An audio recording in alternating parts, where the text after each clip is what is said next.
Hai, masih bersama saya, Mr. Z, bicara. Tentu saja bicara tentang kebenaran berdasarkan fakta, data, dan realita. Teman-teman, saya bukan fan daripada Nikita Mirzani. Saya juga bukan pendukung dari Reza Gladys. Sebagai seorang akademisi dan seorang praktisi, menilai dari sudut pandang persoalan, dari sudut pandang masalah. Perlu teman-teman ketahui bahwa Nikita Mirzani ramai diperbincangkan di berbagai media terkait dengan masalah hukum yang sedang dihadapi. Yang pertama, Nikita Mirzani dijerat dengan pasal pemerasan, yaitu pasal 368 KUHP. Kalau ini saja pasalnya, pastilah ditangani oleh polisi, penyidik, reserse, Direktorat Kriminal Umum. Tetapi Nikita Mirzani, kasusnya ini ditangani oleh Direktorat Reserse Cyber. Jadi bukan perkara umum. Hal ini terkait dengan pasal yang diterapkan, yaitu pasal 27B Undang-Undang ITE tentang pencemaran nama baik yang mana dilakukan melalui elektronik.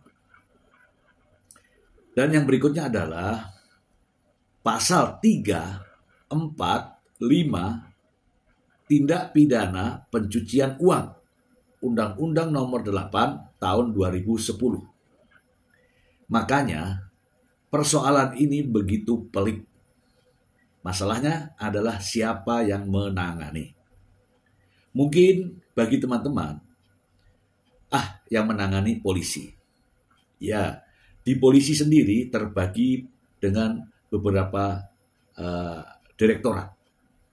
Jika kasus ini ditangani oleh Direktorat Cyber dari Polda Metro Jaya, artinya perkara ini mengedepankan masalah ITE.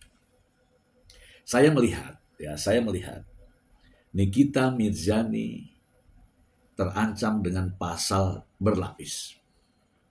Ada tindak pidana umum, ada tindak pidana ITE, dan juga ada tindak pidana pencucian uang. Kalaulah perkara ini hanya pada kasus pemerasan, tindak pidana umum, mungkin kita tahu masalahnya sederhana. Tetapi jika masalah ini sudah menerapkan pasal dalam Undang-Undang ITE dan pasal dalam Undang-Undang TPPU, maka mungkinkah Nikita Mirzani lolos dari jeratan pasal berlapis ini? Ingat teman-teman, ketika penanganan perkara ini dengan Undang-Undang ITE, maka kategorinya adalah tindak pidana khusus.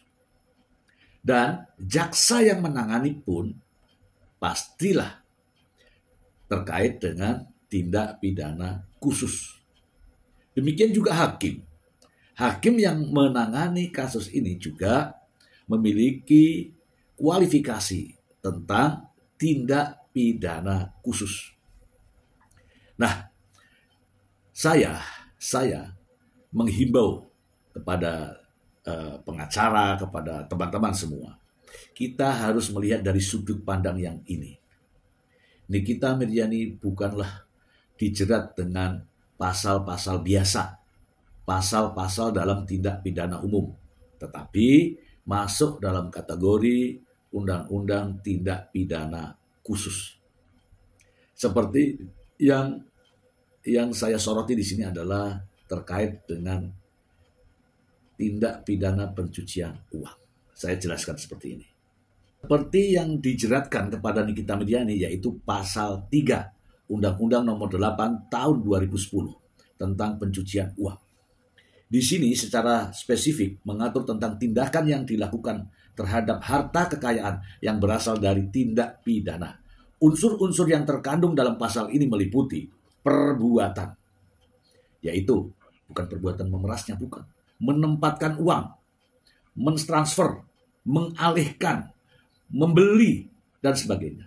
Satu saja terbukti mentransfer, satu saja terbukti menyembunyikan, satu saja terbukti membayarkan, pasti akan dibuktikan. Yang berikutnya, menyangkut masalah uang atau harta kekayaan. Kira-kira ini, harta kekayaan atau uang yang didapat, apakah dari perolehan yang sah? Itu juga harus dibuktikan. Kemudian, saya melihat dari pasal 4-nya. Pasal 4 di sini, teman-teman, harus jelas asal-usul uang.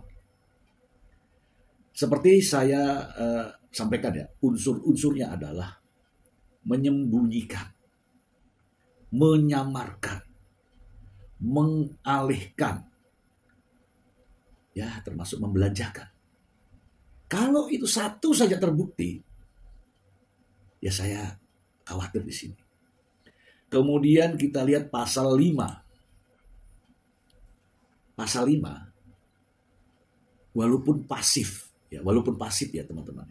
Misalnya nih saya tidak melakukan apa-apa, tetapi menerima transfer. Saya tidak menggunakan, tapi saya menerima transfer. Itu bisa masuk kategori unsur pidana ini. Pelaku pasif di sini adalah ketika mereka yang menerima, menguasai, dan menggunakan harta kekayaan yang diketahui atau patut diduga merupakan hasil tindak pidana. Diam saja, tiba-tiba masuk ke rekening kita uang sebesar itu sudah kena. Kemudian kita melihat ke pasal 27B, teman-teman. Ini juga tindak pidana khusus.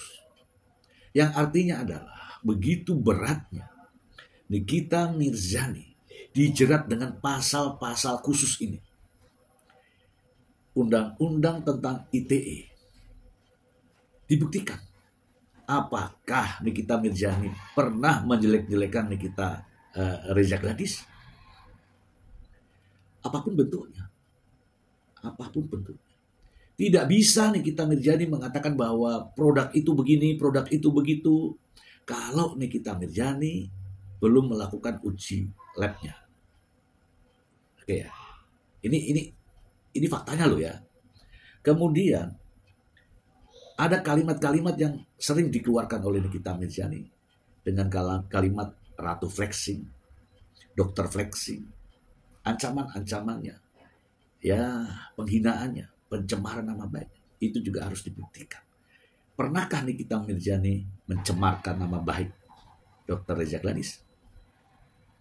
Yang berikutnya, terkait dengan tindak pidana pencucian uang. Uang yang ditransfer kalau tidak salah sebesar 4 miliar. Kemana uang itu? Diamkah di satu rekening? Atau sudah dibelanjakan, atau sudah dibayarkan, atau sudah ditransferkan, atau disembunyikan dalam bentuk-bentuk yang lain. Inilah yang menyebabkan saya menyoroti kasus ini. Saya bukan penggemar Nikita Mirzani. Dan saya juga tidak mengidolakan Dr. Reza Gladys. Tetapi di sini saya menyoroti persoalan ini. Begitu dalam. Bukan hanya persoalan tindak pidana umum saja, tetapi ini adalah tindak pidana khusus. Ya, semoga saja ya pengacaranya, kemudian para pendukung-pendukungnya, para fan-nya melihat dari sudut ini.